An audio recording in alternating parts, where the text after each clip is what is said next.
I'm up here in Mount Lemmon, Arizona. It's about an hour and 20-minute drive from Tucson. And when we get, the Arizona weather, when it gets real hot, we have a lot of locals and all of us come up here to Mount Lemmon to get cooled off. We still have remnants of snow from the last storm. And I think we're over 9,000 feet in elevation. It's a little chilly this morning, obviously, with snow on the ground for here in Arizona. But I was reading an article in the Wilderness Society. The Trump administration is moving to rescind the Roadless Rule, which is a key conservation policy that has protected 58 million acres of national forest land for decades. This rollback will remove prohibitions on logging and road construction for millions of acres and would be the single largest rollback of forest conservation protections in our nation's history. Well, how the Roadless Rule is being rescinded and what does it mean? Well, developed in 2001 to protect roughly 58 to 60 million acres of federal land, about 1/3 of the national forest system, the goal was to preserve wildlife habitat, protect water sources, prevent overdevelopment, and maintain backcountry recreation. So how is the rule being removed? In June of 2025, the USDA announced its intent to rescind the rule. Since the U.S. Forest Service is part of the USDA directs this policy. This agency publishes the proposal, opens public comment, and allows feedback from states, industries, tribes, and citizens. The environmental impact, because it affects public land, federal law requires environmental analysis, study of impacts on wildlife, water, and communities. Once finalized, the change can take effect. Lawsuits almost always follow, of course. Courts may pause or modify this policy. What this means for the U.S. Forest Service? Well, supporters say this gives the Forest Service more ability to reduce wildfire risk, more timber thinning, more infrastructure access, faster decision making at local forest levels. On the USDA site, the USDA announces assistance for specialty crop farmers impacted by unfair market disruptions. $1 billion in assistance through the Assistance for Specialty Crop Farmers Program for the commodities not covered through the previously announced Farmer Bridge Assistance Program. What does Brooke Rollins say about unfair market disruptions? I don't know. I'm going to have to look that up. And how would this help small farmers, schools, lunch programs, and food banks? And who's paying for this? Shouldn't we have a say?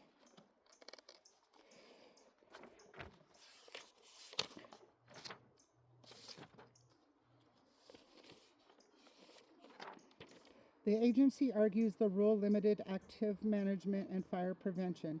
This could mean more roads for firefighting, mechanical thinning, access to remote areas, economic and rural development.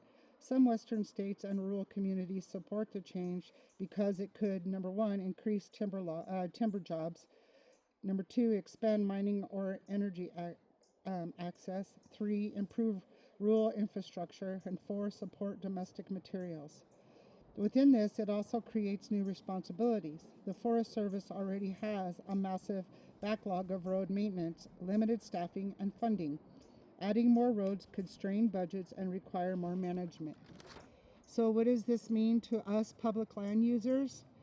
We may see more road access in some areas, easier hunting, recreation, and fire access, expanded grazing and timber activity, local projects tailored to specific forests. For people in the West, like here in Arizona, this could affect us, our national forests, our ranching and rural communities, recreation, and off-road access. The potential concerns the critics worry about is habitat fragmentation, water quality impacts, increased industrial development, loss of backcountry and wilderness type areas. More roads can increase erosion, spread invasive species, and change wildlife migration.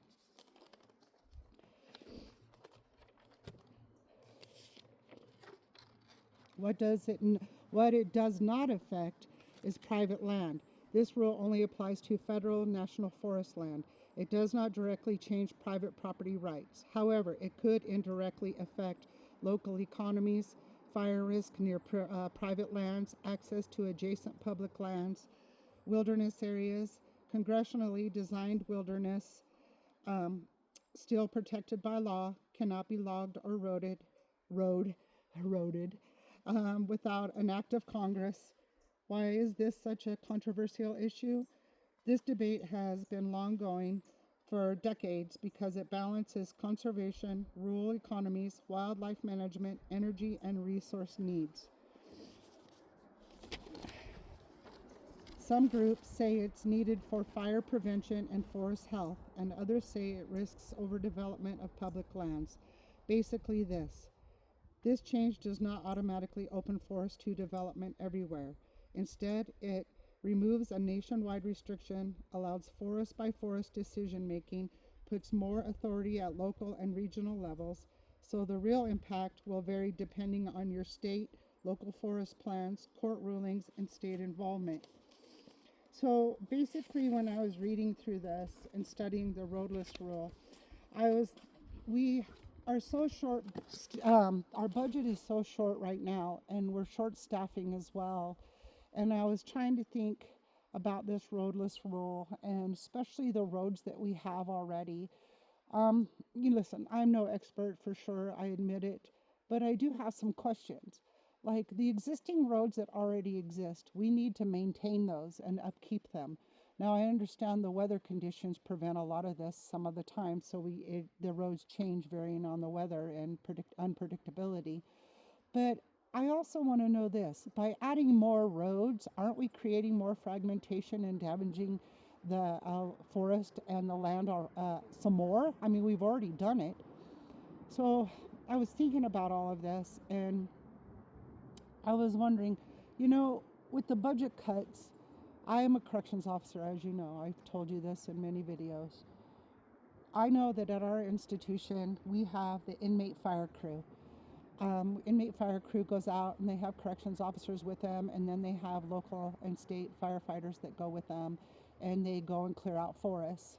We have colleges, we have trade schools, we have high schools that are all these students taking education courses on forestry, agriculture, ranching, farming.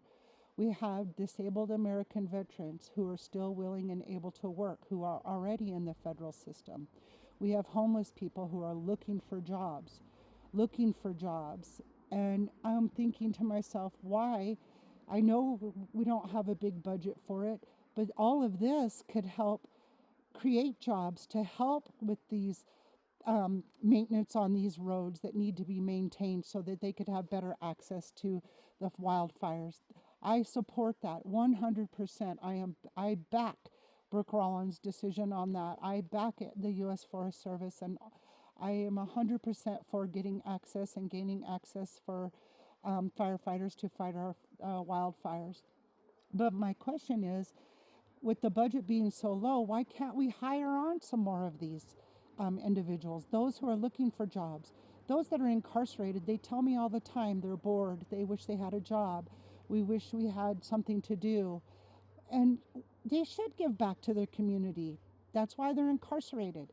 They're incarcerated for their crimes, and I believe that they should give back. And I think this is a great opportunity for them to give back. I'm not saying the violent offenders, of course not. They would have to be screened and looked at. And I know we have existing fire crews, but we can make this even more and spread it out more so that I don't know what each state has as far as their incarcerated fire crews, but we should have more of that. It's cheaper labor and it gets the job done. And they can help clear up the maintenance on the roads, and they could help out in the forest and agriculture and farming industries.